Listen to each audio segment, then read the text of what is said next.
Sanggar Cerita mempersembahkan Sabda Pandita Ratu.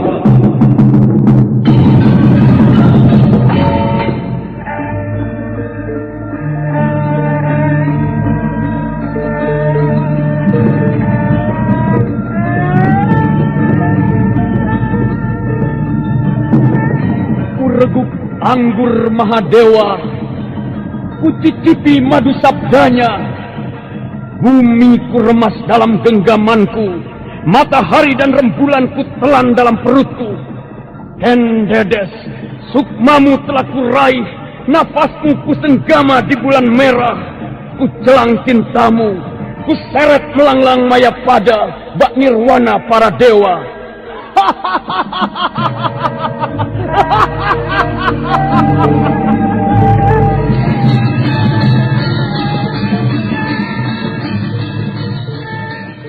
Apakah mungkin aku akan menjadi bunga yang bisa kau petik dan kau sunting? Sementara jika layu, akan kau campakkan begitu saja, seperti cermin retak yang tak berharga. Sabda Pandita Ratu, sebuah kisah penuh dilema, tragedi cinta anak manusia, perebutan tahta, mabuk harta dan duniawi, serta silaunya kehormatan, di mana keangkara murkaan merajalela karena dendam yang membara. Kisah ini berlatar belakang berdirinya Singasari. Ken Arok, dialah pemuda yang merekuk pahit getirnya kehidupan. Namun sebenarnya, dialah yang harus melaksanakan sabda-sabdanya. Perjalanan sengsaranya adalah awal untuk meraih keberhasilan, untuk menuju kejayaannya di saat Singasari berdiri.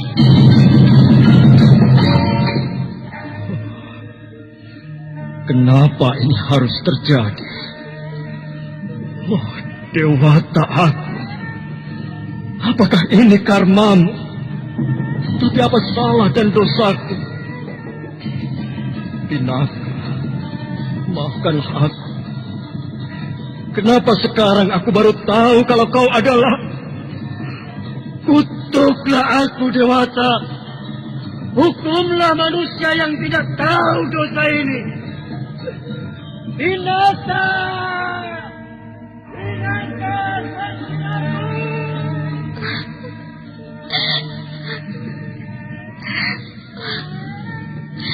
Beginikah perjalanan hidupku?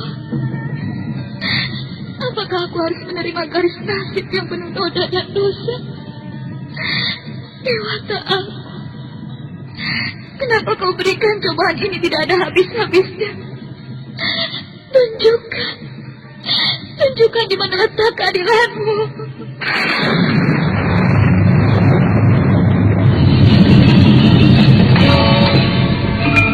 Apakah cita-citamu itu, Kenembang? Aku ingin mengubah nasibku.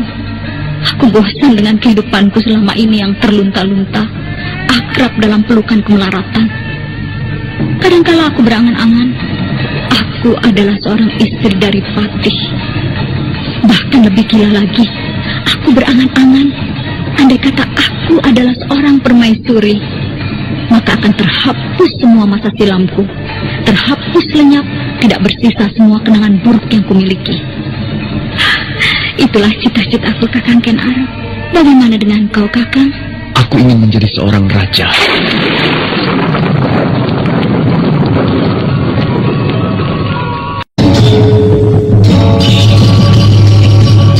Sabda Pandita Ratu kali ini mengetengahkan episode yang kedua dengan judul Merentang Gendewa Luka.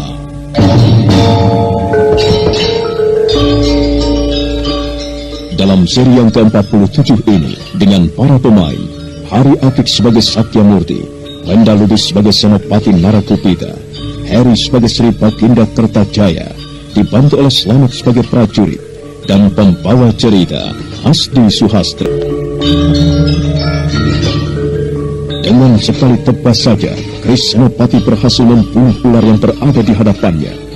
Sambil menarik nafas panjang, Dia pun kemudian menarungkan kembali keris itu. Dan sekarang dia baru menyadari kalau kudanya sudah tidak lagi berada di situ.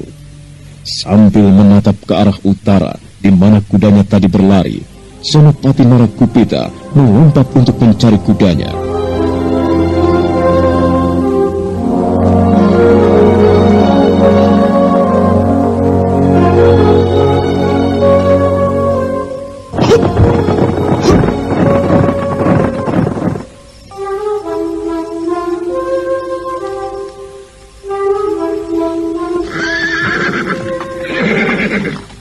Itu dia kudaku.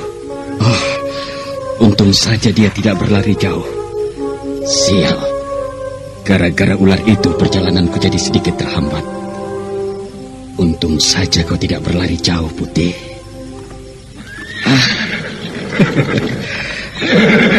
Rupanya kau mengerti kalau aku sangat membutuhkanmu. Nah, ayolah. Sekarang kita lanjutkan perjalanan kita. Hiya, hiya, hiya, hiya, hiya, hiya.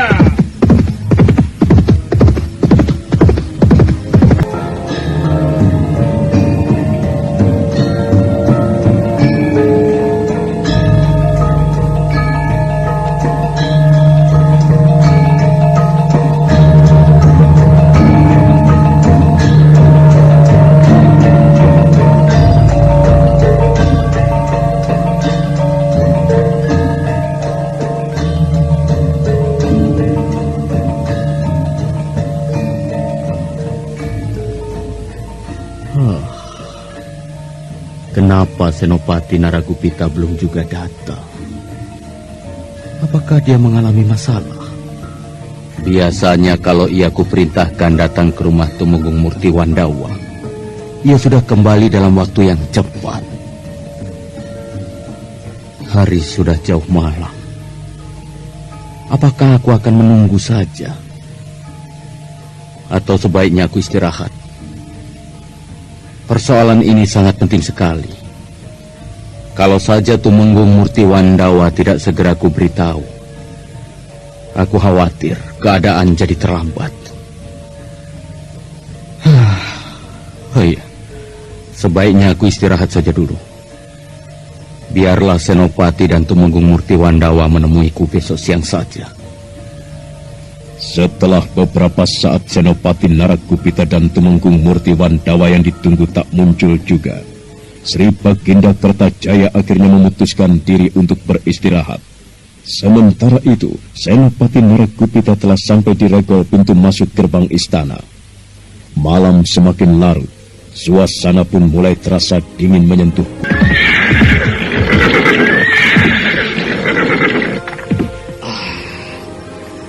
Hari sudah jauh malam. Aku rasa sekarang Sri Baginda sedang beristirahat. Iya, sebaiknya besok saja kutemui beliau. Tumenggung Murti Wandawa, kenapa sekarang dia tidak menghadapku? Ampun, tuanku. Menurut Kakang Tumenggung, hari ini dia tidak bisa menghadap tuanku. Lalu apa alasannya kenapa dia tidak mau menghadap padaku? Dia tidak mempunyai alasan apa-apa, tuanku. Tetapi yang hamba lihat, keadaannya amat menyedihkan sekali. Kelihatannya Kakang Tumenggung mempunyai persoalan yang cukup berat, tuanku. Aku tidak mengerti dengan apa yang kau maksudkan. Lebih baik kau ceritakan saja apa sebenarnya yang tengah terjadi terhadap Tumenggung Murti Wandawa, Senopati. Baik, tuanku.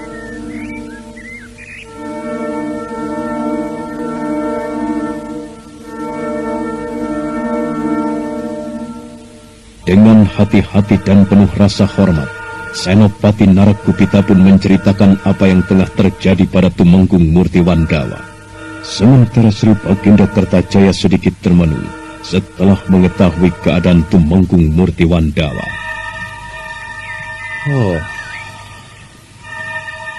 Jadi kau sendiri belum mengetahui apa sebenarnya yang tengah ia hadapi? Benar, tuanku. Lalu apa pendapatmu mengenai keadaan Tumenggung Murti Wandawa sekarang? Ampun, tuanku. Hamba belum mempunyai pendapat apa-apa mengenai Kakang Tumenggung Murti Wandawa. Tetapi jika tuanku setuju, Hamba bermaksud mencari tahu sampai sejauh mana persoalan yang sedang dihadapi oleh Kakang Tumenggung. Oh, begitu. Baiklah. Selidiki sampai sejauh mana persoalan yang membuat dia sampai begitu. Tumenggung Murti Wandawa adalah tumenggung andalanku. Aku tidak ingin kalau dia sampai mempunyai persoalan lain. Karena hanya dialah yang kuanggap mampu untuk menghadapi kekisruhan di Kediri. Terutama untuk menggempur orang-orang yang mempunyai kekuatan di Bedander. Hamba Baginda. Nah, kalau begitu segeralah kau selidiki sekarang. Baik, tuanku. Tapi hamba pun mohon tuanku memberi sedikit waktu agar tugas hamba untuk mencari tahu persoalan Kakang Tumenggung tidak terlalu tergesa-gesa. Baik, pergilah. Baik, tuanku. Hamba mohon diri. Segera meninggalkan ruang utama istana. Dan sesampainya di pintu regol, senopati itu pun segera melarikan kudanya untuk kembali ke Ketumenggungan. Matahari nampak masih memayun menumpahkan cahaya. Sinarnya nampak semburat kemana-mana. Sementara dahan-dahan pohon bergoyang di hempas angin. Beberapa daunnya nampak luruh ke tanah. Senopati Naragupita masih melarikan kudanya menelusuri jalan setapak yang banyak ditumbuhi rumput ilalang. Dan sebentar kemudian, dia sudah sampai di pintu regol Ketumenggungan. Hop!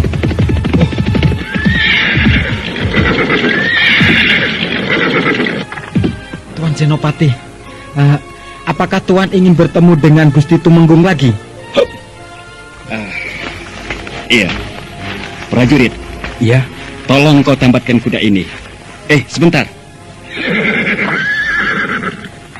Kakang Tumenggung ada di kamarnya, bukan? Ada, Tuan Senopati.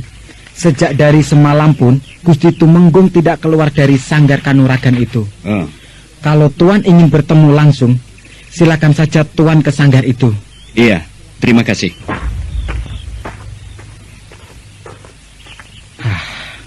Ada apa sebenarnya ini? Sudah 2 kali Tuan Senopati datang ke sini. Ya, aku khawatir akan terjadi sesuatu terhadap Gusti Tumenggung. Tapi, ya, ini kan urusan para pejabat istana. Untuk apa aku mengetahui urusan orang-orang atas? Ya, aku kan hanya menjalankan perintah saja.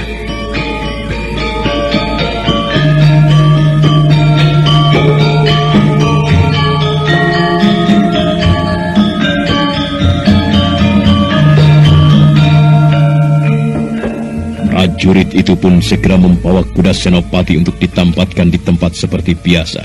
Sementara Senopati Naragupita melangkah ke ruang sanggar Kanuragan. Sekarang dia sudah berada di muka pintu kamar itu lagi.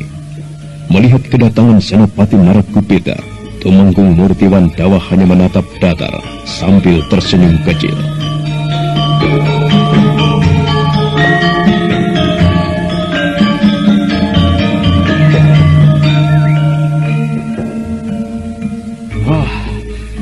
Senopati Naragupita.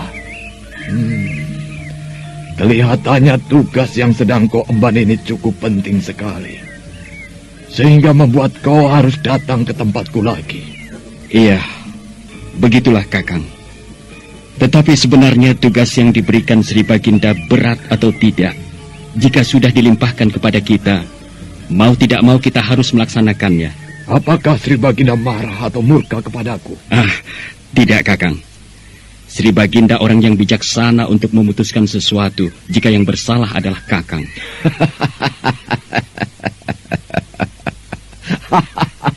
Luar biasa. Ternyata aku benar-benar dihormati. Mungkin kalau bukan aku yang membangkang perintah Sri Baginda, orang itu sudah dihukum atau barangkali dijemur di alun-alun. Lalu, apalagi keperluanmu datang kemari? Kedatanganku kemari yang kedua kali ini sebenarnya bukan atas perintah dari Sri Baginda, Kakang. Tetapi atas kemauanku sendiri. Aku ingin menemani Kakang. Barangkali Kakang butuh seorang teman untuk menyejukkan hati Kakang. Kau pikir aku sedang sakit, tubuhku ini memang tidak sakit. Tetapi ini, kepalaku, pikiranku sedang tidak tenang.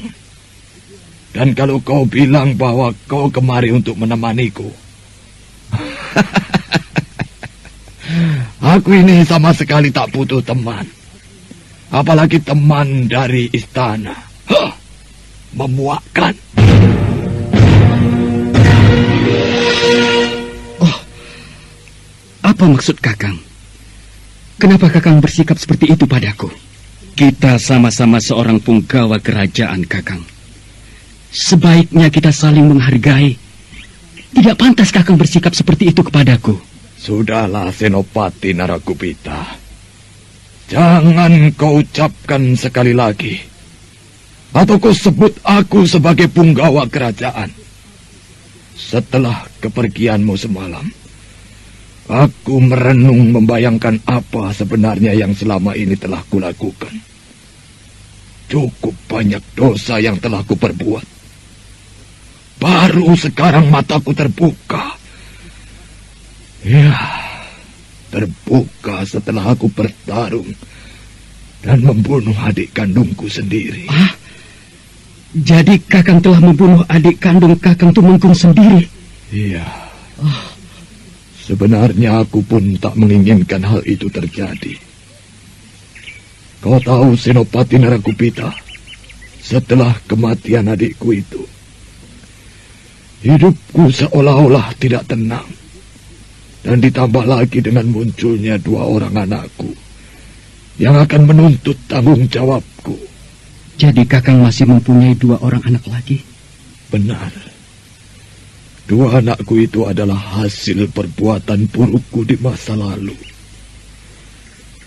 Sekarang saatnya lah aku harus mengambil keputusan. Dan keputusan ini kuanggap tepat. Karena untuk memperingan beban penderitaanku. Aku tidak mengerti dengan apa yang Kakang maksudkan. Keputusan apa sebenarnya yang akan Kakang ambil? Aku akan menanggalkan kedudukanku. Aku akan mengundurkan diri menjadi punggawa kerajaan.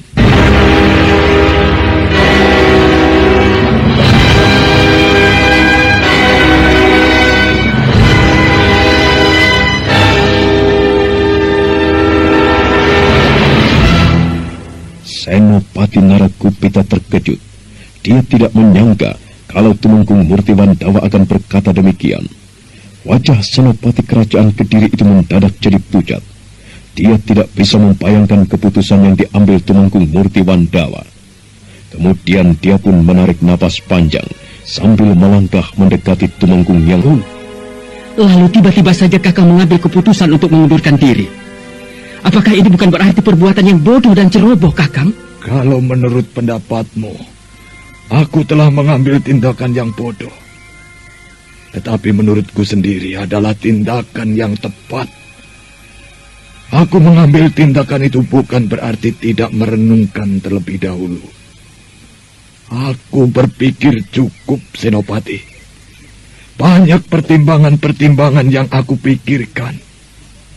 Dan ternyata keputusan itu cukup tepat. Sudahlah.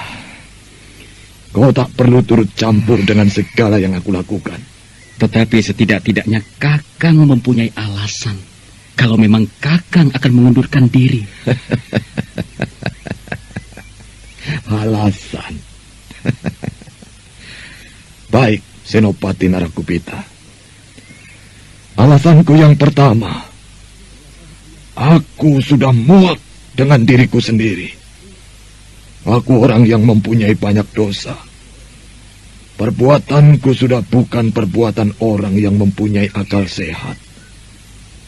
Dan yang kedua, aku muak dengan hidup ini. Dan juga muak dengan tingkah laku Sri Baginda yang munafik dan kotor.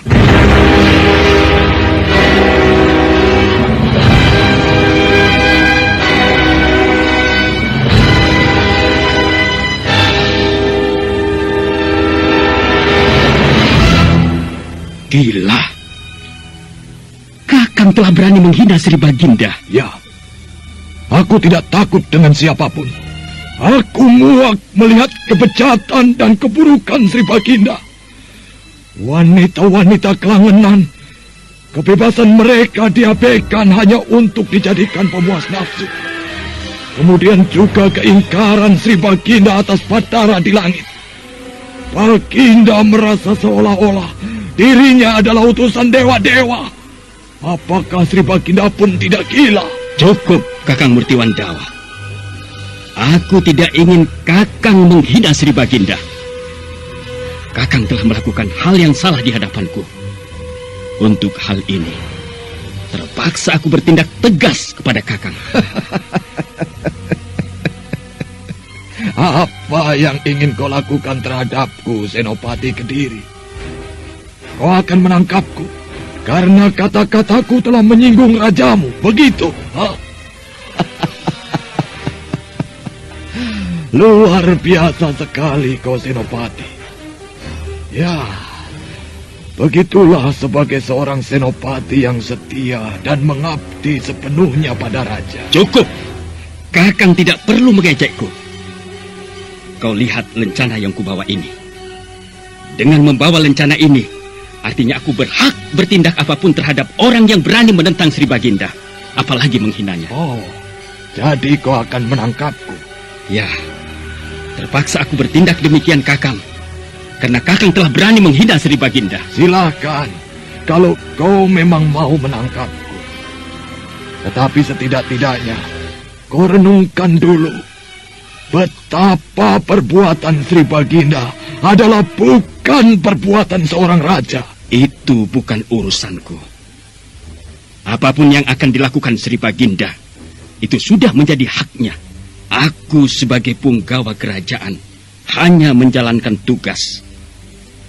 Dan sekarang Kakang harus aku tangkap untuk mempertanggungjawabkan kata-kata Kakang. Kalau aku menolak, apa yang akan kau lakukan, Senopati? Aku akan memaksa Kakang. Apapun caranya, Kakang harus kubawa menghadap Sri Baginda. Senopati Narakupita nampak masih terhunus. Tangannya sedikit gemetar menahan amarah yang hampir meledak. Sementara Tumenggung Murtiwandawa yang sekarang berdiri menghadap Senopati hanya tersenyum mengejek sambil matanya tetap tajam memandang mata ujung keris itu. Keduanya nampak dalam keadaan tegang, masing-masing saling berhati-hati.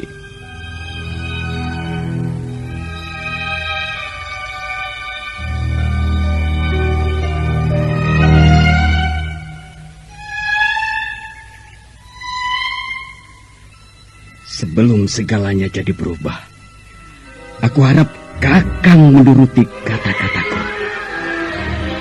Sekarang juga Kakang harus menghadap Sri Baginda Kertajaya. Kakang Tumenggung harus bertanggung jawab atas kata-kata Kakang tadi. Sudah sejauh itukah pengabdianmu pada Kertajaya? Kau berani mengorbankan jiwa ragamu demi kekotoran dan kebusukan seorang raja seperti Kertajaya. Sayang sekali. Seharusnya seorang senopati sepertimu mempunyai wawasan yang luas. Jangan hanya memandang pada satu sudut saja. Kau seharusnya membuka mata hatimu untuk tidak tergiur dengan jabatan yang kau sandang. Itu tidak ada artinya, Senopati. Cukup! Kakang tidak perlu mengurusi aku. Apapun yang kulakukan itu sudah menjadi tanggung jawabku. Kalau Kakang bilang bahwa jabatanku itu tidak ada artinya, tetapi bagiku sangatlah berarti, Kakang. Aku harus tetap mengabdi pada Sri Baginda, siapapun adanya dia. Dan aku yakin bahwa Sri Baginda adalah titisan para dewa. Titisan para dewa. Titisan yang bagaimana? Dan dewa mana yang bersemayam di dalam hatinya? Hah? Para dewa tidak mempunyai hati busuk dan kotor yang seperti dilakukan oleh Kertajaya. Hentikan kata-kata kotormu itu, Kakang! Lihatlah apa yang kugenggam ini. Aku tidak takut sekalipun Kakang seorang tumenggung yang hebat dan menjadi andalan Sri Baginda. Tetapi demi menjalankan tugas, apapun risikonya akan aku tetap melakukannya. Hup! Jadi kau benar-benar ingin mengajarku, Senopati? Terpaksa, Kakang. Karena biar bagaimanapun Kakang harus kubawa untuk menghadap Sri Baginda. Bagus. Itu lebih baik kau lakukan daripada kau kembali hanya tinggal nama saja. Keparat! Rupanya kita memang harus mengadu jiwa, Kakang. Persahabatan yang seharusnya berjalan dengan selaras, tetapi sekarang harus hancur bersama kesombonganmu. Nah, Kakang, seranglah aku dengan ajian andalanmu, ajian Raga Bajra. Sayang sekali, Senopati Kediri yang diandalkan oleh Kertajaya sekarang harus mampus dengan sia-sia di tangan seorang pembelot. Bagus. Kalau kau memang sudah siap untuk kukirim ke neraka. Cukup! Cukup, Kakang! Tidak ada gunanya kau terus sesumbar Murti Wandawa. Aku sudah siap menerima perlawananmu. Rupanya kau termasuk seorang senopati yang tidak bisa menahan amarah. Senopati Narakupita, sekali lagi ku peringatkan padamu. Jangan sekali-kali lagi kau sebut namaku dengan panggilan Murti Wandawa. Nama itu sekarang tidak ada artinya lagi buatku. Asal kau tahu saja, namaku yang sebenarnya adalah Sakyamurti. Sakyamurti. Jadi nama itulah yang membuat pikiranmu berubah kembali menjadi dangkal. Nah, Sakyamurti, rasakanlah tikaman kerisku ini.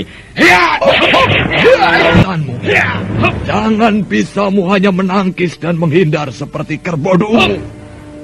Barat. Apa kau? Sebelum aku membalas serangan-seranganmu.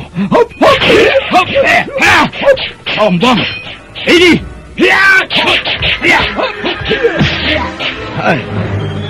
Kenapa? Kenapa kau hentikan seranganmu? Apakah kau sudah merasa kalah? Kalau memang demikian, sekarang giliranku untuk menyerangmu. Nah, bersiaplah menjaga seranganku. Kalau kau tidak berhasil menahannya, maka nyawamulah sasarannya. Tunggu. Wah, lagakmu semakin tinggi saja, Kakang. Aku belum merasa kalah menghadapimu. Aku sengaja tidak menyerangmu karena ingin memperingatkanmu. Lebih baik kau menyerah saja daripada nanti masalah ini berbuntut panjang, Kakang. Segalanya belum terlambat. Kalau memang kau mau mengakui kesalahan yang baru saja kau perbuat. Pantang bagi Sakyamurti untuk menarik ludah yang sudah terbuang. Sekali aku membenci Kertajaya, maka seumur hidup aku tak akan mau mengenal dia. Sakyamurti harus bisa melihat dan memandang mana yang pantas dibilang baik dan mana yang pantas dikatakan jelek. Jangan coba-coba mempengaruhiku, Senopati Narakupita. Sekalipun beribu-ribu pasukan Kediri akan menghajarku karena kesalahanku tadi, aku tak akan mundur. Aku akan hadapi mereka semua. Sial. Ternyata aku di sini hanya menjadi umpan dari ketidakwarasannya. Rasanya aku kehabisan akal untuk melarikan diri dari tempat ini.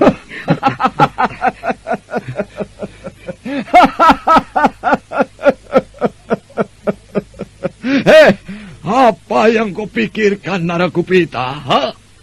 Apakah kau sedang berpikir untuk melarikan diri? Percuma. Biar bagaimanapun, aku tak akan membiarkan kau lolos dari sini. Ayo, bersiap-siaplah untuk menerima seranganku. Baik. Keluarkan seluruh ajian yang Kakang miliki. Aku tidak akan takut sekalipun kehebatan Kakang berada jauh di atasku. Mungkin ini sudah terlanjur kuhadapi. Jadi apa gunanya aku melarikan diri? Baik, jangan putus asa, sobat. berjuanglah untuk menyelamatkan nyawamu. Kalau seranganmu tadi bukan main-main, maka aku pun akan menyerangmu dengan sungguh-sungguh.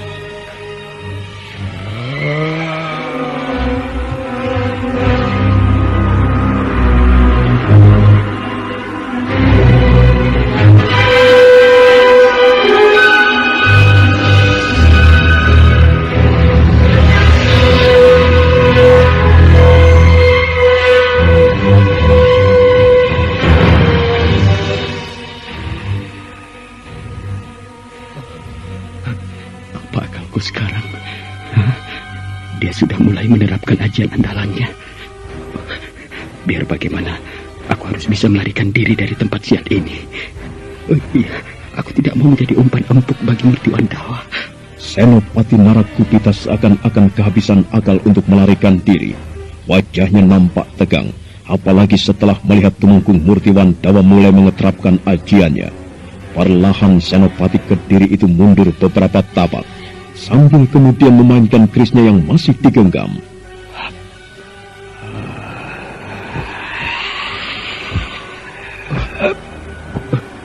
Rasanya sangat sulit sekali melarikan diri dari tempat ini.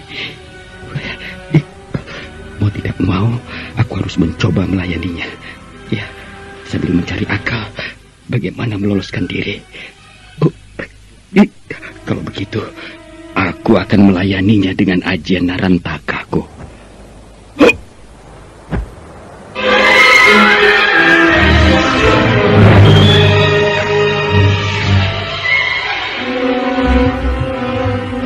Setelah memasukkan kerisnya ke dalam warangkanya, Senopati Narakupita kemudian mengangkat kedua tangannya ke udara, kemudian menyatukannya.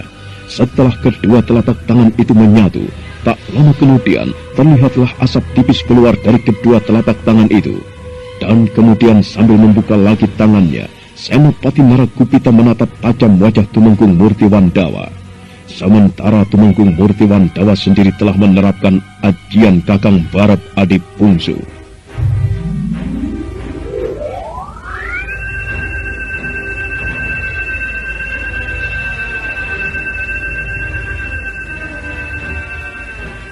Wujud Tumenggung Murtiwan Dawa sekarang telah menjadi 3 orang. 3 wujud yang sama itu nampak tertawa mengejek ke arah Senopati Narakupita. Keadaan menjadi tambah tegang setelah keduanya masing-masing mengeluarkan ajian andalannya. Ayo Narakupita, kita mulai lagi pertarungan ini. Aku jadi sudah tidak semakin sabar saja setelah melihat kau menerapkan ajianmu.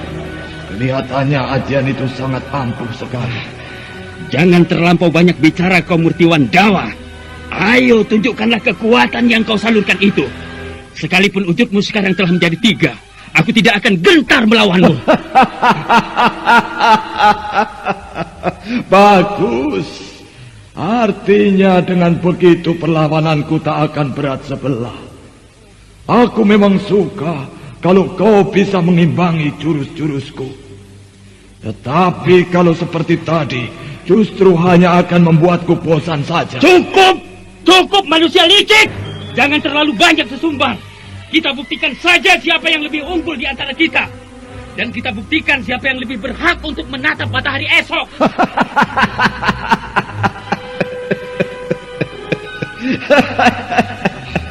Kalau memang begitu, ya, seranglah aku duluan.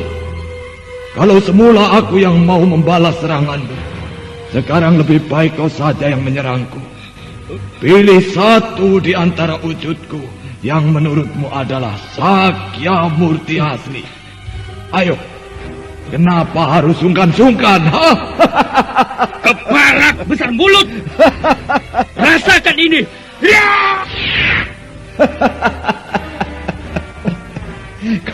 Kau memukul arah yang kosong, sobat. Nah, pukullah aku. Pukullah aku. Tak akan menghindar atau membalas seranganmu. Manusia sombong kau. Ya!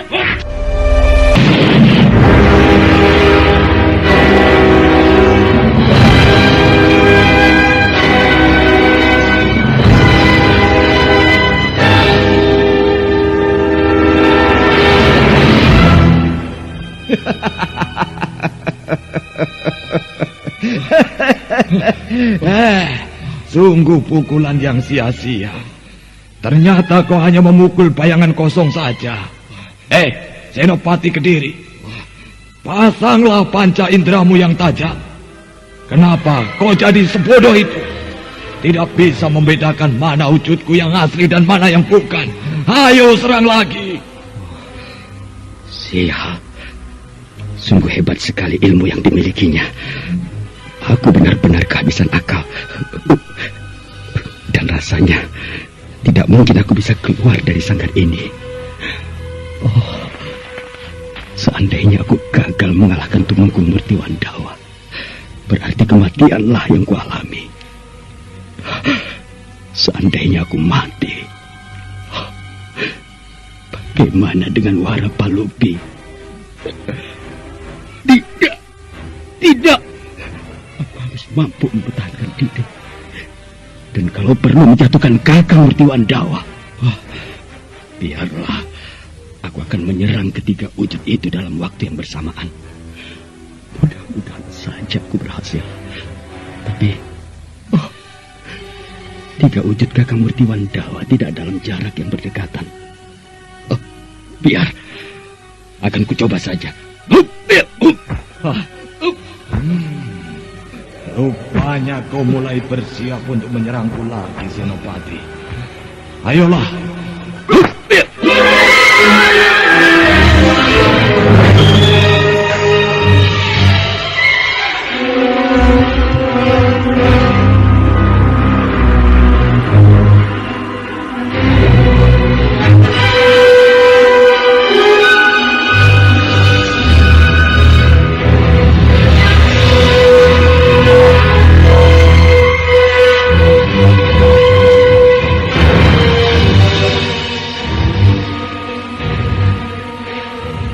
Kembali Senopati memasang kuda-kudanya sambil bersiap-siap menyerang Tumenggung Murtiwandawa.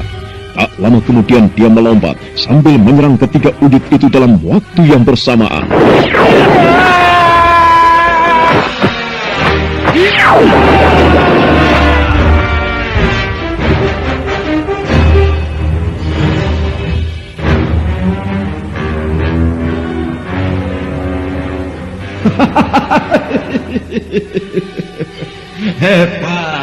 Hebat sekali. Kau mampu menyerang wujudku dalam waktu yang bersamaan. Tapi sayang sekali, wujudku yang satu ini gagal kau pukul. Tak perlu putus asa. Ayo, kerahkan kembali tenagamu.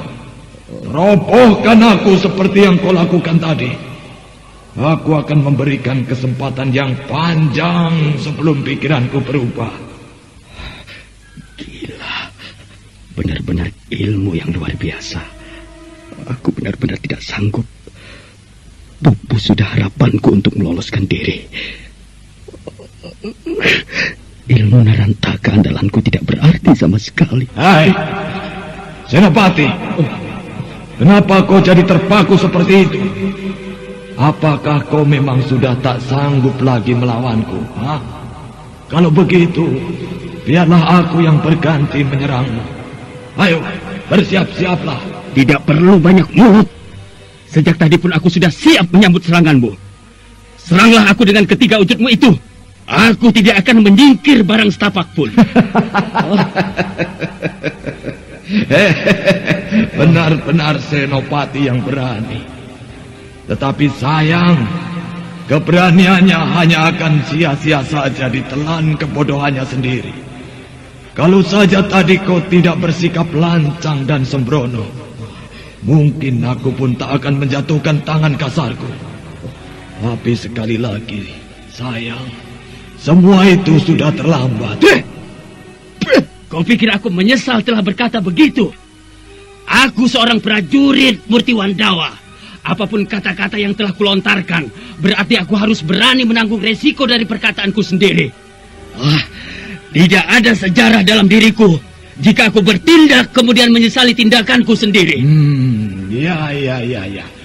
Sejak aku mengenal siapa kau memang termasuk orang yang berani dan bertanggung jawab atas tindakan yang kau lakukan. sebenarnya sangat disayangkan kalau aku harus bertindak kasar terhadap orang yang kuanggap baik.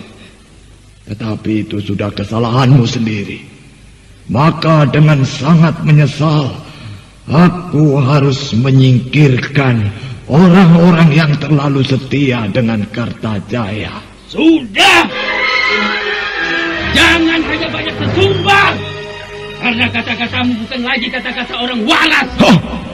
Bangsat! Kau berani menghinaku? Baik, bersiap-siaplah.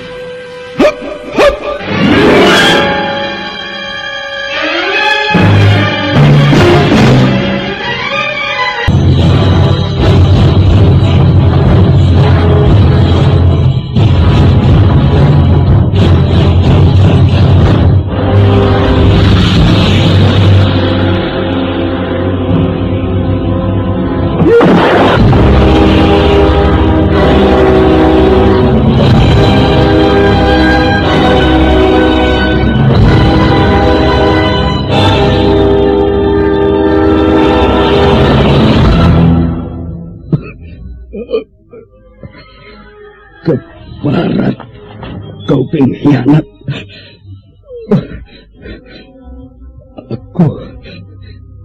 Aku tidak menyangka kau mau berbuat tega terhadapku.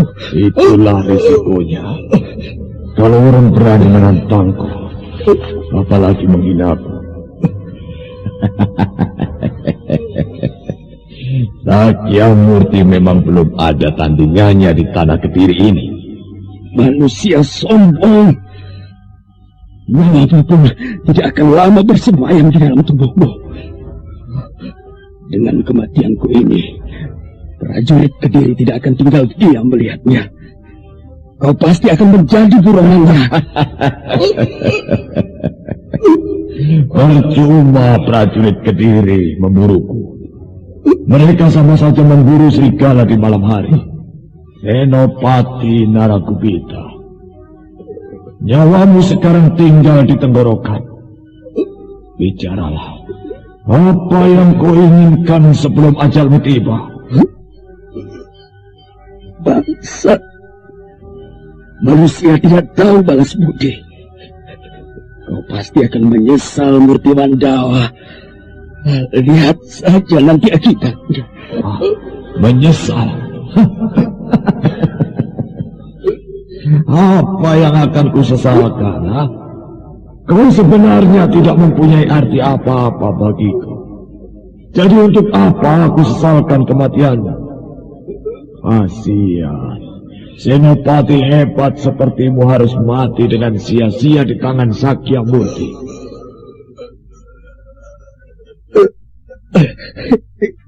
Ya, bersenang-senanglah karena kau berhasil membunuhku. Seperti yang kukatakan tadi, kau pasti akan menyesal. Aku tidak mengerti dengan kata-katamu itu. Daripada kau membuatku pusing saja, lebih baik secepatnya kau kukirim ke neraka. Rasakan ini.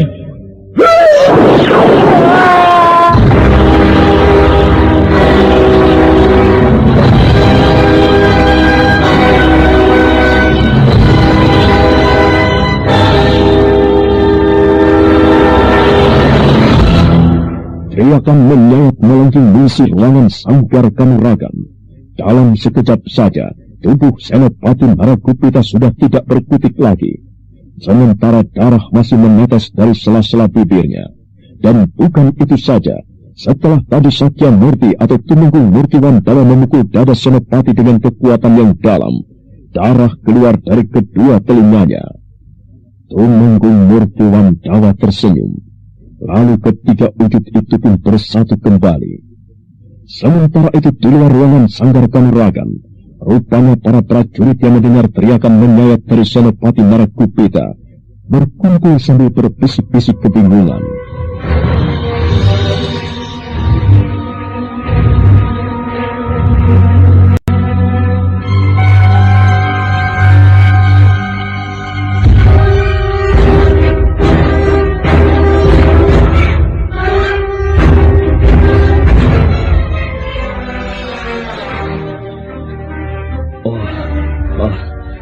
Kurasa Senopati Naragupita tewas. Gusti Tumenggung bukanlah lawan yang enteng. Dia mempunyai ilmu yang cukup tinggi. Pula, apa maksudnya ia berani melawan Gusti Tumenggung? Cari penyakit saja. Iya, kenapa ya? Kedua sahabat itu berkelahi. Pasti berbuat panjang ini nanti. Prajurit, ada apa sebenarnya di dalam sanggar itu? Gusti, tadi saya dengar ada perkelahian. Perkelahian? Benar, Gusti. Gusti Tumenggung dan Tuan Senopati Naragupita berkelahi. Tapi saya tidak tahu apa yang menyebabkan keduanya berkelahi. Ibu, kita harus melihatnya ke sanggar itu.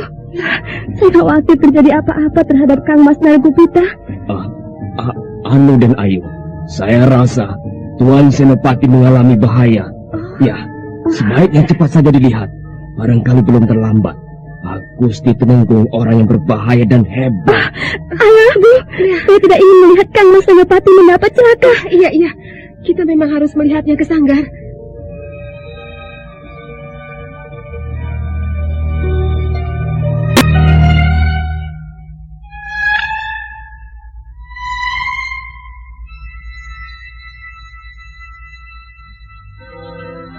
Keduanya kemudian melangkah dengan rasa was-was yang dalam, terutama dengan Warapalupi. Kelihatannya dia begitu mengkhawatirkan keadaan Senopati Naragupita.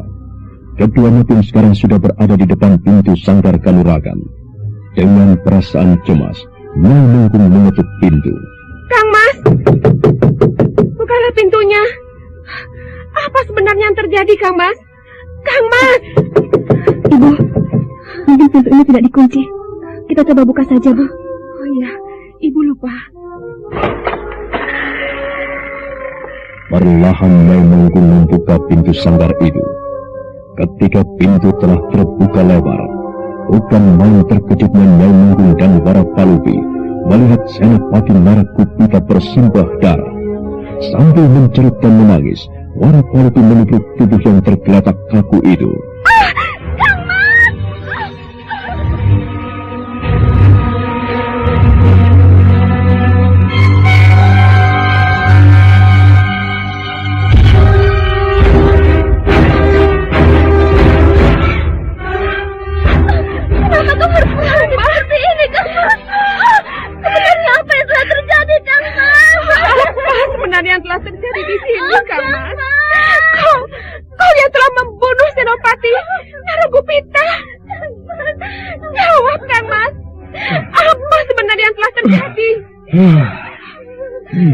Kalau memang Kang Mas telah membunuh Senopati,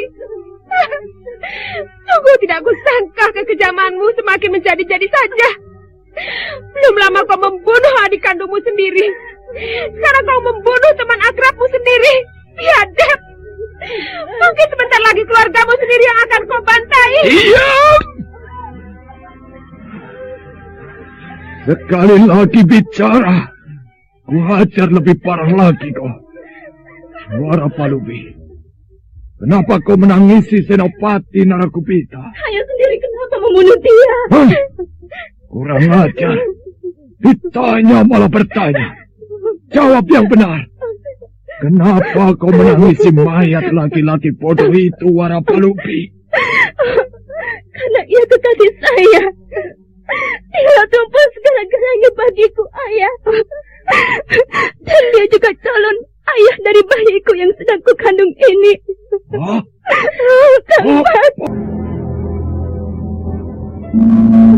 Ulangi sekali lagi kata-katamu tadi, Warapalupi. Dan bicara yang benar. Jangan ngawur. Saya tidak ngawur, Ayah. Saya hamil. Kang Mas Naragupita lah ayah dari bayi yang kukandung. Oh, keparat! Udah. Bangsat! Kau cemarkan nama baikku. Anak sial. Kau harus kubunuh. Aku tidak mau mempunyai keturunan dari orang yang kubenci tahu. Kau telah membuatku malu. Ayah seharusnya tidak perlu malu. Karena ayah sendiri mempunyai latar belakang yang memalukan. Ini sebenarnya adalah karma dari hasil perbuatan ayah dahulu. Saya tahu bagaimana ayah yang sebenarnya. Ternyata perbuatan buruk yang ayah lakukan tidak pernah hilang dari diri ayah. Ayah manusia keji, biadab. Tutup mulutmu, anak kepara. Jangan. Apa yang akan kau lakukan, Kang Man? Lepaskan cengkraman tanganmu. Menyingkir kau. Biarkan anak ini kubunuh. Sudah. Dia telah merusak masa depannya sendiri dan juga merusak angan-anganku. Sudah, Kang Man. Tapi bukankah kau pun pernah melakukan hal yang seperti ini? Bahkan kejahatanmu melebihi perbuatan yang dilakukan anakmu. Lepaskan kataku. Warapalupi bisa mati nanti, Kang Man. Biar dia mati. Dengan begitu aku tak akan menanggung malu yang berkepanjangan. Sudah. Cengkraman jari-jari Temenggung Murti Bandawa semakin kuat. Sementara Nyai Menggung yang mencoba menyelamatkan amatnya tak bisa berbuat apa-apa setelah didorong ke pinggir. Ketika Temenggung Murti Bandawa ingin menghantamkan tangan kanannya, tiba-tiba dari luar berkelebat sebuah bayangan menghantam tangan Temenggung Murti Bandawa. Jari-jari tangannya yang semula mencengkram Warapalupi kini terlepas, dan Warapalupi pun jatuh terkulai pingsan.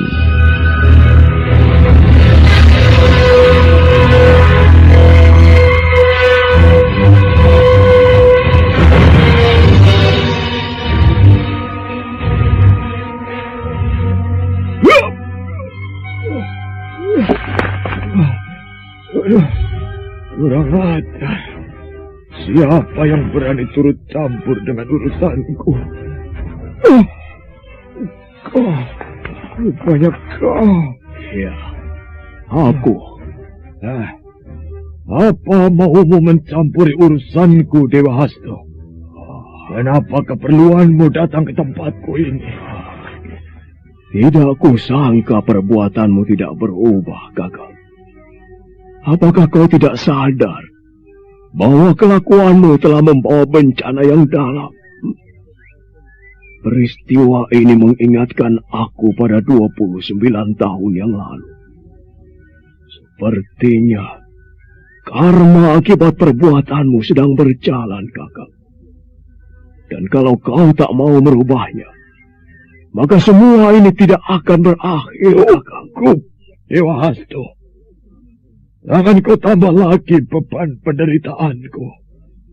Katakan saja apa tujuanmu datang kemari. Apakah kau akan menuntut balas atas kematian Kaluhurang? Kalau memang demikian, lakukanlah. Apapun tindakanmu, aku tak akan melawan. Kakang, aku bukan manusia picik. Apa untungnya aku membalas dendam? Tanpa ku balas pun kau sekarang tengah menghadapi pembalasan dari Yang Maha Agung. Coba, ingat-ingat kembali peristiwa buruk yang pernah kau lakukan, Kakang. Kau harus bercermin dan mencoba untuk merubahnya. Cukup, Dewa Hasto. Aku tidak mau mengenang atau mengingat-ingat kembali keburukan masa laluku. Aku muak dengan segala yang pernah aku perbuat. Aku memang sedang putus asa. Lebih baik kau bunuh saja aku ini, Dewa Hasto. Aku muak dengan hidupku ini. Bunuh aku, Dewa Hasto. Tidak. Aku bukan seorang pembunuh, Kakak. Sikapmu yang seperti ini adalah sikap yang salah, Kakang Sakyamurti. Ini berarti sama saja kau bunuh diri. Dan bunuh diri bukanlah penyelesaian yang baik. Tetapi justru akan membuatmu semakin bertambah dosa, Kakang. Aku benar-benar muak dengan semua ini, Dewa Hastu? Masalahku seakan-akan tak ada habis-habisnya menteror diriku sendiri. Aku tidak mengerti apa lagi yang harus aku lakukan. Setelah kematian Senopati Narakupita ini, mungkin aku akan menjadi buronan pemerintahan Kediri. Belum lagi dengan kedua anakku yang masih menyimpan dendam. Agak Dewa Batara, kenapa aku harus melakukan perbuatan buruk ini? Sambil mendekap wajahnya dengan kedua belah tangannya, Tumenggung Murti Wandawa menangis bagaikan anak kecil. Tubuhnya sampai terguncang-guncang menyesali perbuatan buruknya itu. Tetapi tiba-tiba saja, entah kenapa tangisnya mendadak berhenti.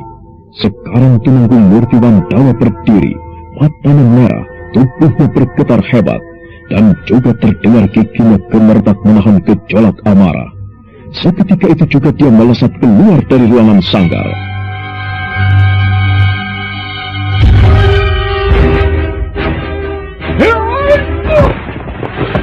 Mas Dewa Hastu, lihatlah Kang Mas Tumenggung. Apa yang akan dilakukannya? Ya, tenanglah ya. Aku akan melihatnya. Tumenggung Murti Wandawa yang berlari keluar halaman ternyata mengamuk. Tiang-tiang penyanggah pendopo dihajarnya, dan seketika itu juga pendopo itu roboh. Belum puas melampiaskan penyesalannya, kemudian Tumenggung Murti Wandawa berlari ke Taman Katumenggungan, di mana di sana banyak terdapat vas-vas bunga yang indah tersusun rapi. Dengan kemarahan dan pelampiasan penyesalannya, vas-vas atau pot-pot bunga itu dibanting sambil berteriak-teriak. Benda-benda keparat ini harus hancur semuanya.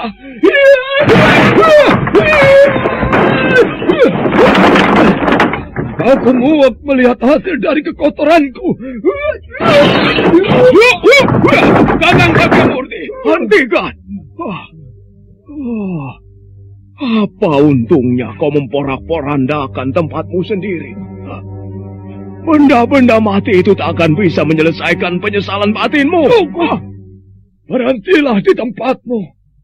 Masih saja kau mau turut campur dengan urusanku. Apapun yang akan kulakukan, jangan coba-coba mencegahku, Dewa Hastu. Aku tidak ingin berbuat kotor lagi dengan membunuhmu.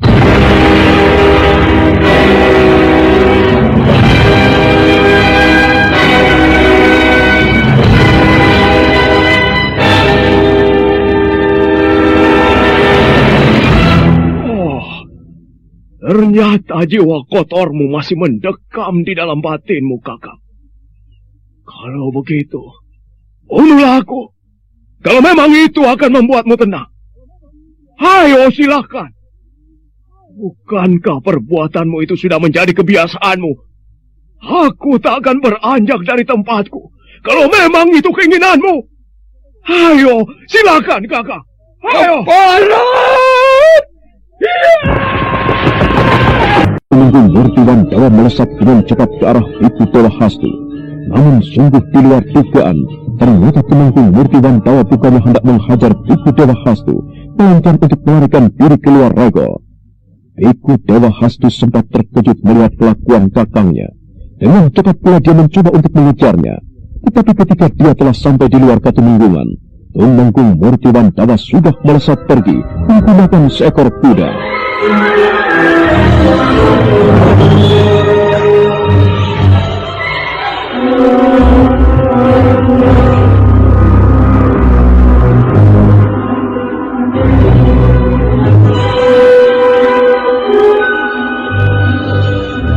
Gila, apa lagi yang akan dia lakukan? Kenapa Kakang Sakyamurti jadi begitu? Adi Dewa Hastu, kemana Kang Mas Murti Wandawa? Ia pergi, Kang Boaing. Aku tidak sempat mencegahnya. Kang Mas, prajurit, apakah kau tahu kemana Gusti Tumenggung? Ampun Gusti. Tadi Gusti Tumenggung hanya mengatakan bahwa beliau ingin ke istana Kediri. Selebihnya saya tidak tahu, Gusti.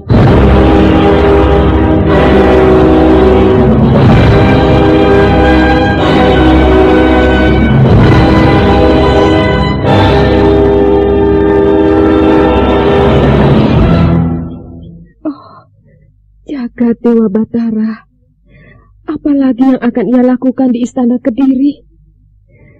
Adi Dewa Hastu, kenapa tadi kau tidak segera mencegahnya?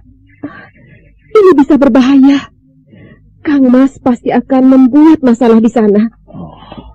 Aku sudah mencoba untuk mencegahnya, Kang Boayu, tetapi tidak berhasil. Sudahlah. Sebaiknya sekarang kita urusi Warapalupi. Kematian Senopati tentunya akan membuat batinnya hancur. Kenapa semuanya harus jadi begini, Adi? Titik-titik kehancuran kelihatannya sudah mulai muncul.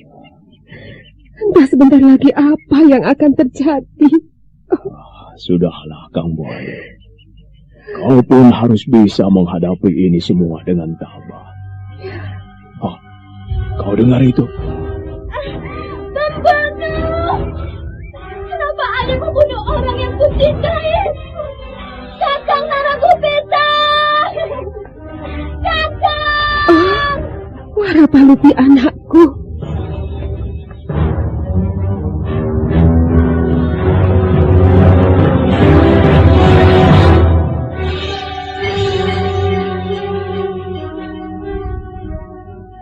Nyai Tumenggung Murti Wandawa segera berlari menuju sanggar Kanuragan setelah mendengar Warapalupi berteriak-teriak tidak karuan. Namun belum sempat dia berada di sanggar itu, tiba-tiba Warapalupi telah keluar sambil berteriak-teriak. Pakaiannya nampak kotor oleh darah Senopati yang melekat, dan dengan tubuh yang lemah, Warapalupi berlari, tetapi akhirnya limbing ke lantai.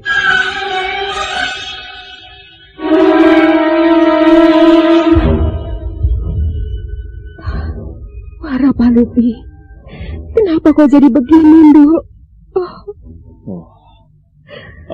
Sudahlah, Kang Boayu. Kelihatannya masalah ini makin berat saja. Sebaiknya Kang Bo dan Warapalupi menyingkir dari tempat ini. Aku yakin seluruh prajurit Kediri akan membuat masalah di sini. Dengan kematian Senopati Naragopeta, Sri Baginda Kertajaya pasti murka. Maka sebelum terlambat, sebaiknya kita menyingkir dari tempat ini, Kang Bo. Tapi bagaimana dengan Warapalupi yang pingsan ini, Adi? Biarlah aku yang akan mengurusnya. Kalau kita tidak segera menyingkir, maka bahayalah yang akan kita alami. Kang Mas Murti Wandawa, kenapa selalu kau yang menjadi biang kehancuran ini? Tidak habis-habisnya kau menyiksa batinku. Sudahlah. Ayolah, Kang Boayu. Biku Dewa Hastu segera membawa Warapalupi yang pingsan. Kemudian ketiganya pun meninggalkan Katumenggungan. Sementara itu, Tumenggung Murti Wandawa yang telah menuju ke istana Kediri sekarang telah berada di depan pintu regol istana. Wajahnya yang kusut dan juga pakaiannya yang compang-camping membuat para prajurit jaga tidak mengenali siapa orang yang berada di hadapan.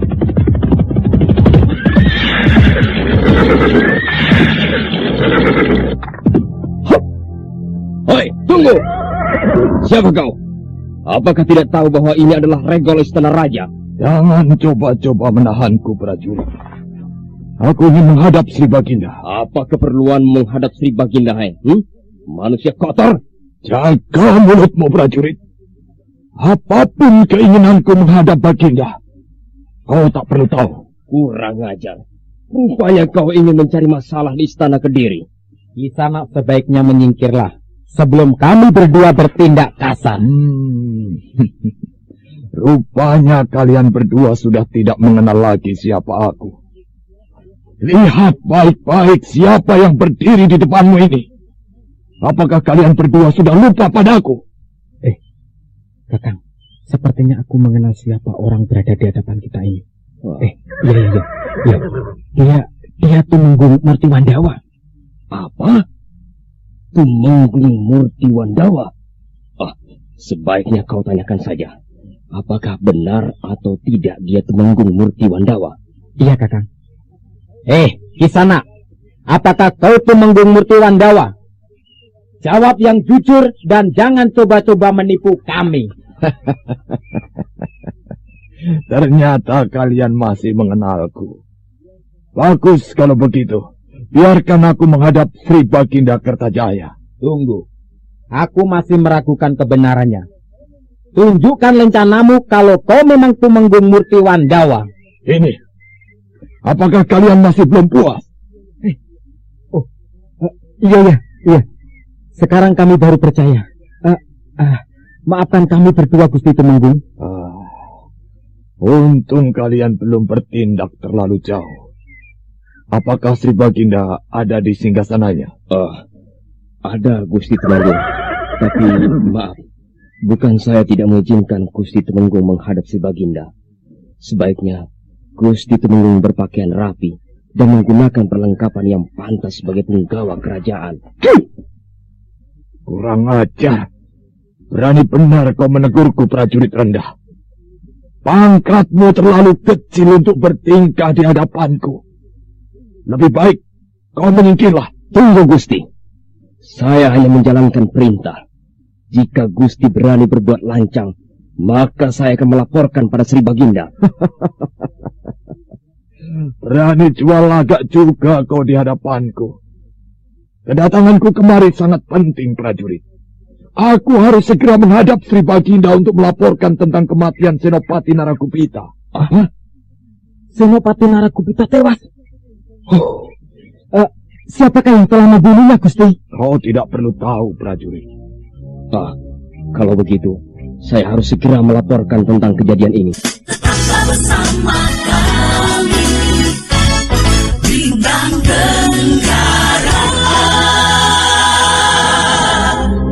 Prajurit jaga itu pun segera bergegas pergi untuk menghadap Baginda Kertajaya. Dan tak lama kemudian dia sudah kembali sambil mempersilakan Tumenggung Murti Wandawa menghadap Sri Baginda. Sri Baginda sempat terkejut melihat keadaan Tumenggung Murti Wandawa. Kemudian dia pun menoleh ke arah Tumenggung Widapaksa yang kebetulan berada di situ.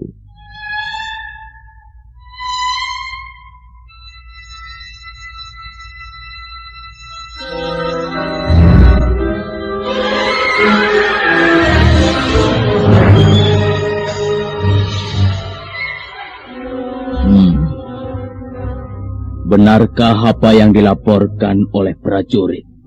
Bahwa Senopati Naragupita telah tewas Tumenggung Murti Wandawa? Benar, Sri Baginda. Lalu siapa pembunuh itu? Hamba sendiri yang telah membunuh Senopati Naragupita. Sri Baginda Kertaraja bukan main terkejutnya. Dengan tatapan mata yang tajam, dia bangkit dari singgasananya. Wajahnya nampak merah oleh amarah yang tertahan. Perlahan dia mendekati Tumenggung Murti Wandawa sambil terus menatapnya.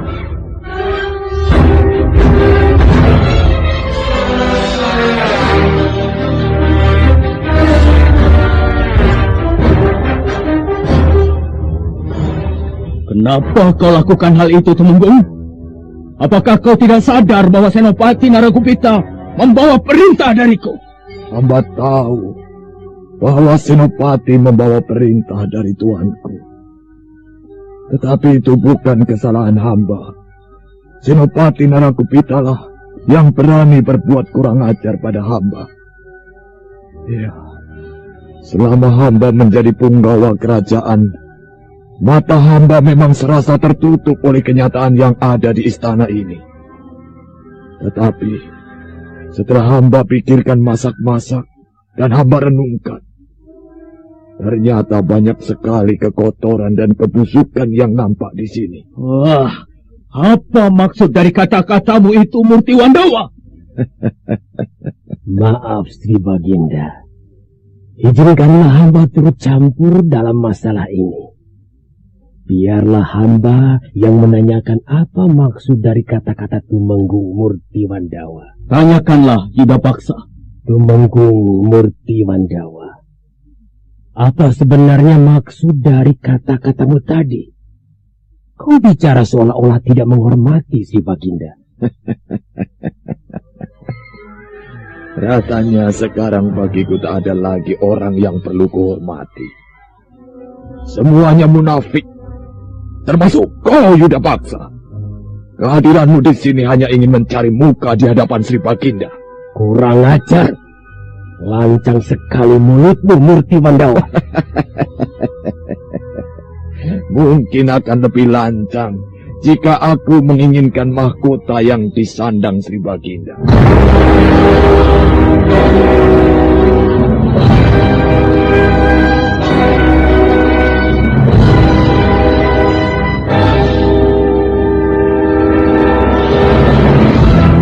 Kurang ajar sekali kau, Murti Wandawa.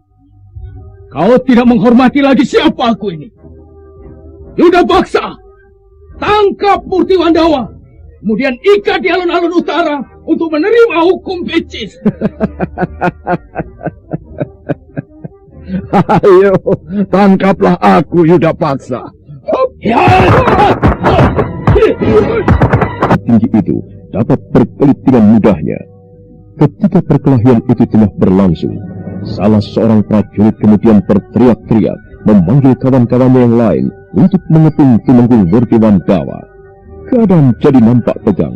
Sebentar kemudian bermunculanlah beberapa orang prajurit pilihan yang kemudian langsung mengepung Murti Wandawa.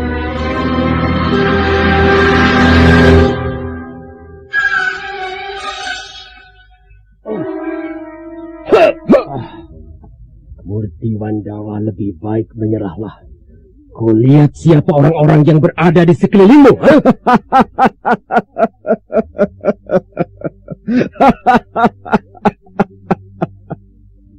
Kau pikir aku takut menghadapi mereka, ha? Sekalipun 1000 prajurit yang menghadangku, aku tak akan beranjak untuk meninggalkan tempat ini. Ayo, majulah. Kalau perlu Kertajaya pun ikut turun tangan. Jangan bisanya bersembunyi jika ada pertempuran. Tutup mulutmu, Murti Wandawa. Kelancanganmu sudah melampaui batas. Sekalipun kelancanganku sudah melampaui batas, tetapi kenyataannya memang demikian. Kalian lihat saja kemana raja kalian. Dia enak-enak ongkang-ongkang kaki, sementara kalian harus mampus di tanganku. Rupanya kau memang tidak bisa lagi diajak sadar, Murti Wandawa. Kau memang harus mati di tanganku. Sangat menyenangkan sekali jika aku harus mati di tanganmu.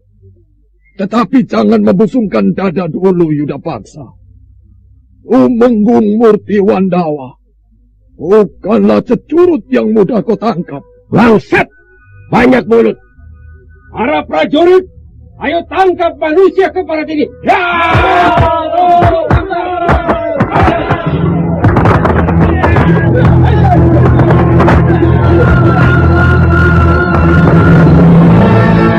Tumenggung Murti Wandawa berkelit ke sana kemari dengan lincah. Dia masih belum menggunakan ajian andalannya. Sementara Sri Baginda Kertajaya yang sekarang berada di tempat persembunyiannya kelihatan nampak cemas. Wajahnya pucat akibat ketakutan.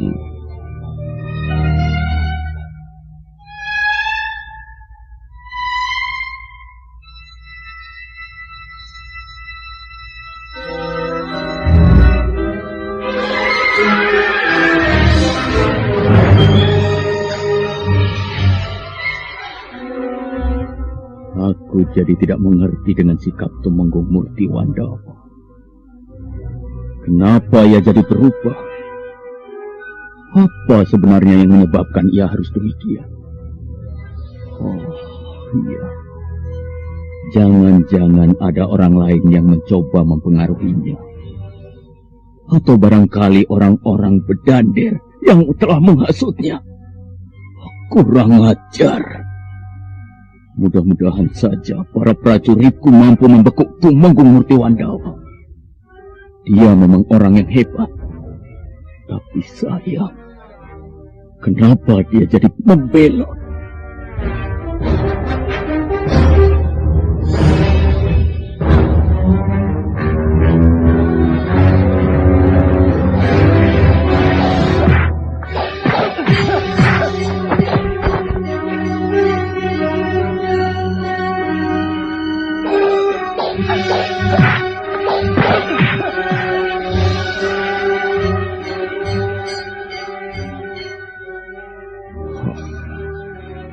Aku tidak boleh keluar dari tempat persembunyian ini sebelum suasana menjadi tenang.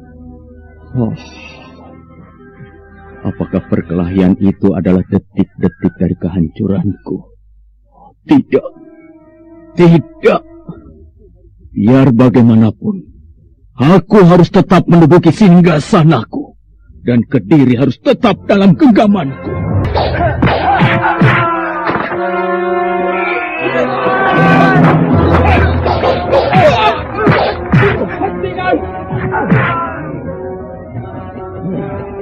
Bagaimana Murti Wandawa? Apakah kau masih mencoba untuk melawan para prajurit yang akan siap membunuhmu? Apakah kau pikir dengan luka di punggungku ini aku akan menyerah? Ini belum seberapa, Yudapaksa. Aku tidak merasakan sakit apa-apa. Malah justru kenikmatan tersendiri yang kurasakan. Ayo, kita lanjutkan. Kenapa berhenti? Apakah kalian memang sudah tidak mampu melawanku? Manusia sombong, pengkhianat. Para prajurit, serang lagi. Kali ini jangan kasih hati. Ayo maju. Dapat ditepis dengan mudah oleh Tumenggung Murti Wandawa. Bahkan dia pun dapat merobohkan beberapa orang prajurit dengan mudah. Namun ketika dia berhasil membunuh seorang prajurit lagi, tiba-tiba dari arah lain, sebuah pedang berkelebat menghantam tangannya. Nah, apa yang akan dilakukan oleh Tumenggung Murti Wandawa ketika melihat sebuah pedang prajurit Kediri yang berkelebat ingin melukainya? Dan bagaimanakah dengan Biku Dewa Hastu? Saudara pendengar, untuk mengetahui jawabannya, ikutilah kelanjutan kisah ini pada seri berikutnya. Sampai jumpa.